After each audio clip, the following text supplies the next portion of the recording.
It is a big afternoon here at Northwest Stadium, just outside of the nation's capital. France and Colombia colliding in this clash of two teams in the top 15 in the world as we stand with just 74 days to go until the start of the World Cup. It's one of the last chances perhaps for some of the fringe players to solidify their places in the team. Of Colombia approaching 4 years at the helm. Of course, Didier Deschamps knows that this will be his last summer in charge, and looking to go out on the right note. But away we go. Colombia in their traditional yellow tops and blue shorts, and France wearing the kit that they will wear this summer at the World Cup for the first time.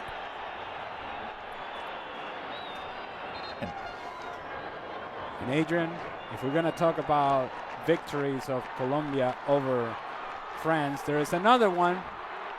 I'll tell you about it in a second.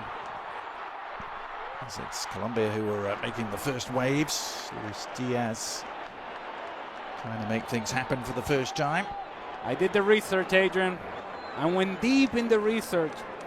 1993, in a game that was played in Martinique, Colombia beat France 3-1, but that's not the story. And the story is not that Adolfo El Tren Valencia had a hat-trick against France that day. No, that's not the story. The story is that our very own Frank Leboeuf was playing for France that day. And an even bigger story, Frank Leboeuf had hair that day. Trying to construct something here. Akliouche wide to Cherki. Back it goes, and the shot is on, and Zaire Emery, the young PSG midfielder, winning his 10th cap today, putting his effort just wide. He's been busy early here. Colombia started in fine fettle 3 days ago. They were ahead inside 2 minutes against Croatia, and here they are on the front foot. Teed up for James Rodriguez, never really got control. The follow-up shots, well, wasn't that far wide. There's Richard Rios. Quite couldn't sort it out on top of the 18-yard box, but once this ball pops out to Richard Rios, this is an aspect of his game that he is really good at. Striking from distance, this ball is dancing, and Bryce Samba is just looking at it. Wants to run at the defense again, is accepted. Here's Thuram.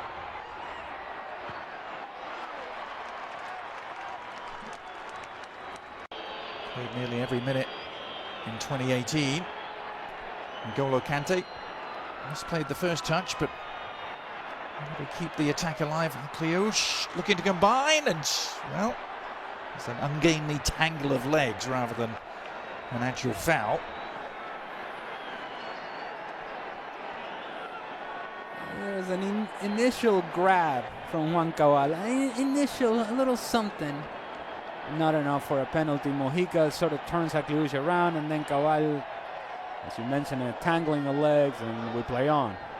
World Cup qualifying action. Now, chance for Thuram, going round the keeper, but he was offside. Montero out to make life difficult for him, but Marcus Thuram straying beyond the last defender. Because it's not a guy that is really going to exploit his speed, he really has to play on that line. Gives you an idea why is it important to find the right players to give you depth in a tournament like the World Cup. Yeah, it's Colombia though who are forcing the issue here, and that was an all-important touch behind for the corner. My goodness, I think Arias thought he had a tap-in coming his way. And he did. The service is coming. John Arias has the tap in, and Lucas Hernandez with a sliding challenge. Great defensive play. Players for this team going into this World Cup. Yeah. It's Kante eluding the defender Akliouche onto Kalulu, and well, flag stays down for now. Little pocket on the edge of the area, but a pocket that was closed down very quickly, but at the expense of a free kick. Lucas Hernandez brought down. The Colombians didn't like it at all.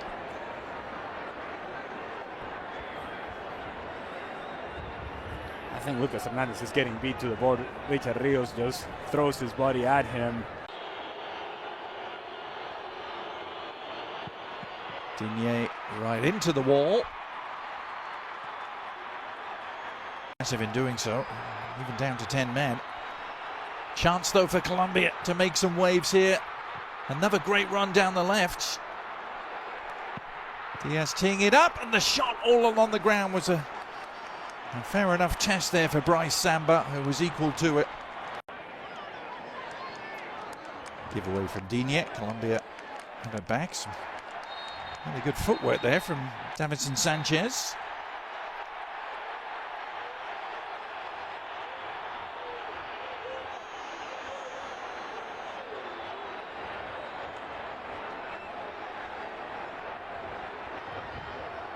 All right. A little bit of pushing and shoving. A little bit of something, some intensity, some fighting. I don't mind it.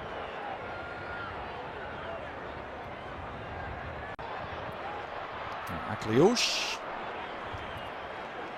A long way out. Dragged his shot just wide of the near post. Unlikely result of Bolivia beating Brazil meant that Venezuela was out. Happy times. Yay.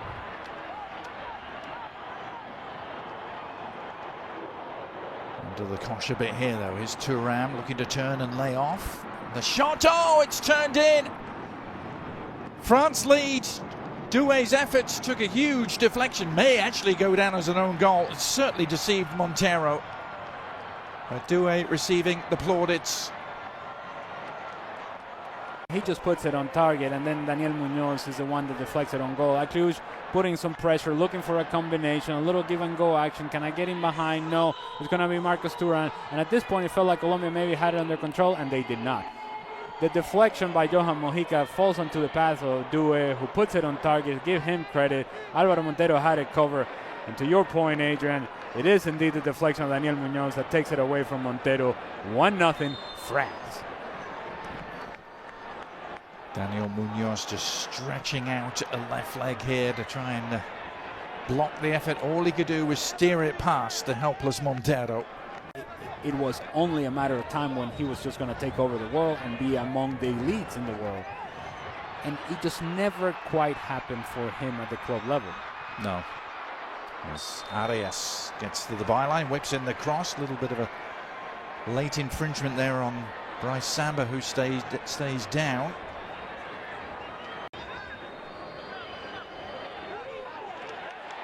Doué losing out to Arias, the Palmeiras man, pounding forward. And options here for Colombia. James Rodriguez just needed an extra touch, and N'Golo Kante wasn't about to let him have that. Club career never quite matching what he's done wearing the yellow of Los Cafeteros, as they have some defending to do. It's a nice leave, and well, some cross wires there. Cherki trying to play it back into the path of Doué. Qua working his way forward with an efficient pass, and it provides a platform here for the French again. Akliouche swinging it in towards Thuram, who heads it home. Flag stays down. The smile widens, as does the lead. Marcus Thuram with the perfect header in off the bar. It's just too much time and space. Good run from Kalulu. You got to get tight. There's no help coming defensively, and then the center backs get split. Daniel Muñoz gets out jumped. Where is the other center back? Nowhere to be found. Alvaro Montero, the goalkeeper, hunting for butterflies, doesn't get there. Johan Mojica and Luis Diaz, somebody's got to put pressure on the ball. They do not. Center backs gets out jumped. Davinson Sanchez misjudges the flight of the ball. Daniel Muñoz is a mismatch against a guy like Marcos Thuram, and then Alvaro Montero doesn't help the situation because he threatens to come out but doesn't, off the post and in. 2-0. Looking to respond immediately. Decent looking cross. Colombia have a corner. The two centre backs were split horribly there. That second French goal. And I'm not sure where Juan Cabal was, but he wasn't where he needed to be. As they try and hit back though, it's Muñoz, who was almost on the end of that intricate move. You're sacrificing some of the pressure that you can put other teams under in the midfield, but you're gaining in the creativity that you can have in the attacking third. And Thuram has latched onto this. Another potentially potent moment, and Thuram seeing his final effort deflect wide for a corner. Cherki after the back heel from N'Golo Kante, and it falls Doué's way. Trying to weave his way through, gets the shot off, and tipped over the top by Montero. This is impressive stuff again from the French. It is from France, and certainly it is not from Colombia's perspective. They have a lot of numbers around the ball, but nobody's actually closing down the space. There's a lot of ball watching going on defensively from Colombia, and they seem to be confused as to where is it that they need to step to the ball. Once France starts rotating, it's something that we mentioned earlier, once they start rotating positions and players come in and out of position, Colombia seems confused as to who to pick up. Corner served in, up for grabs on the edge of the area. Has Nestor Lorenzo, and it has to be sorted out. But this is a concern that Colombia has had. It's not just in this game. There's a lot of sort of talking going back and forth as to who drops in, who steps forward, and you have in James Rodriguez a player who's just going to float, and then John Arias wants to join in the attack, and so you start losing numbers in the midfield. France starts getting control of that area of the field, and well, in the end, it's 2-0. France's first trip to the US since 1979. They hadn't been here in all that time. Of course, didn't qualify for the 1994 World Cup, famously. As Hernandez has to get that back in a hurry to Samba, who was he outside his area? That was what Luis Suarez was claiming.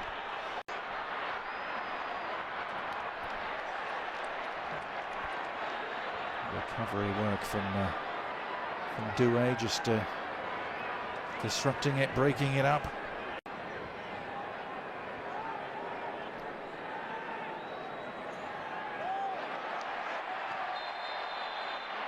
Well, the quick thinking and intervention there by Puerta, drawing the foul on the resulting free kick. Some game to make a debut in.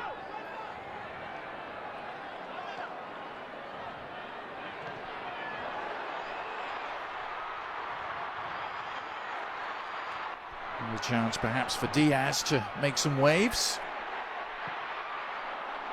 And then the shot well over the top.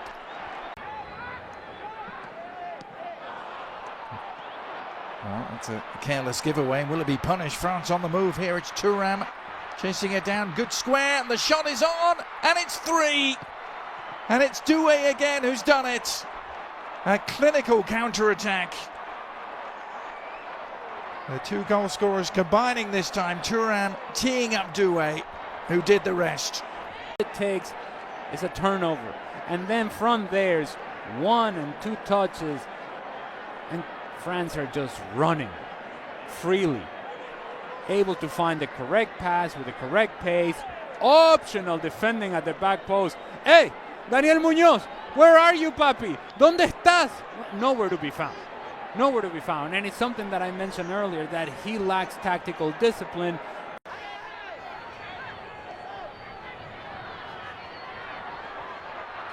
I think they found him a hotel eventually, but I'm glad the budget allowed it. Barely.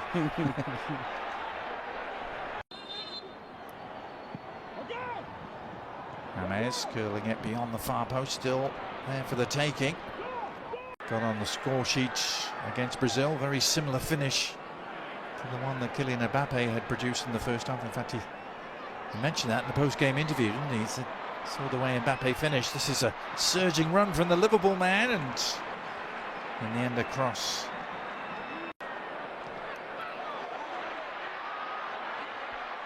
One back for Colombia, and a chance to break here.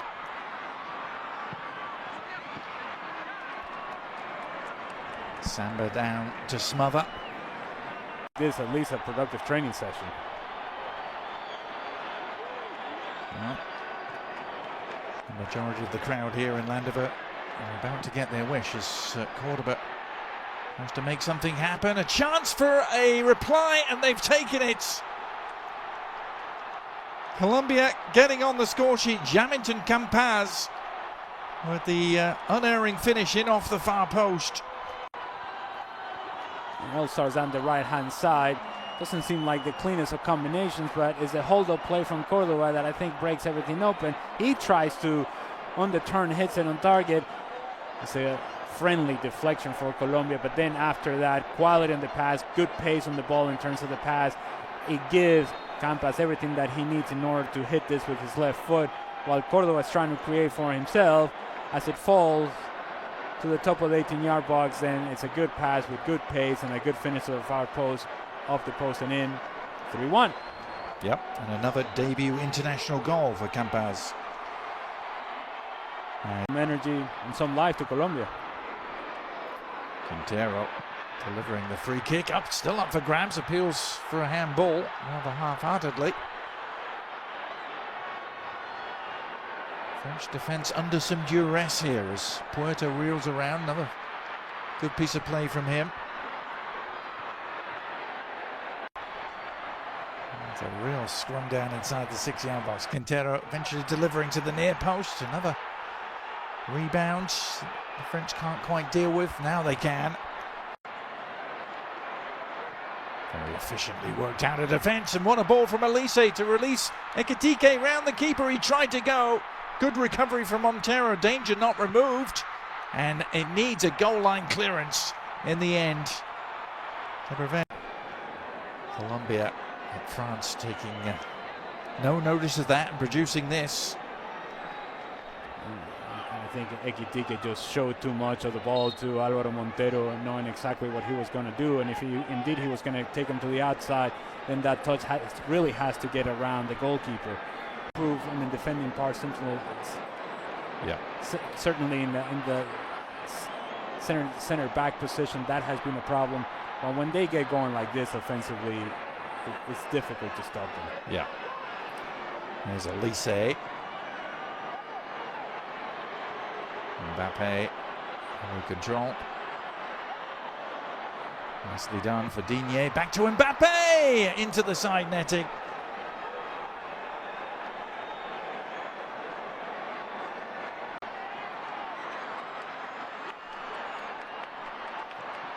Campaz, the Colombian goal scorer, carving out another corner.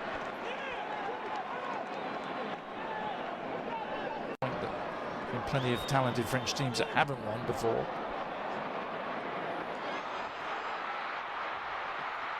Another good moment here for Colombia. Is there another goal to come? There isn't. Last-ditch block. Campas trying his luck again. Samba able to punch it clear. And the French survive defensively and look to thrive at the other end again. Ekitike with a driving run. May go it alone, and well, he had Elise one side, he had Mbappe the other. And he only had eyes for goal. Hugo Ekitike. That's a good ball for Cordova to get on here. Exciting end to the game. Cordova's curler. Not quite. There's going to be one more moment yet for them. It is Kylian Mbappe. He's round the keeper, and he finishes. And he ties the all-time French record goal scorer. Offside, Adrian. Calm down, Adrian. That was going to be the moment. Olivier Giroud was about to hand his crown over to Mbappe, but it'll have to wait. Trying to send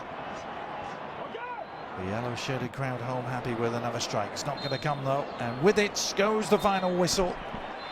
And France do prevail by 3-1. They had the 2-goal lead at half-time.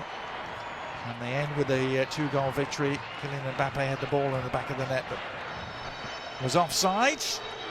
And so in the final analysis, only France with another comprehensive victory against South American opponents.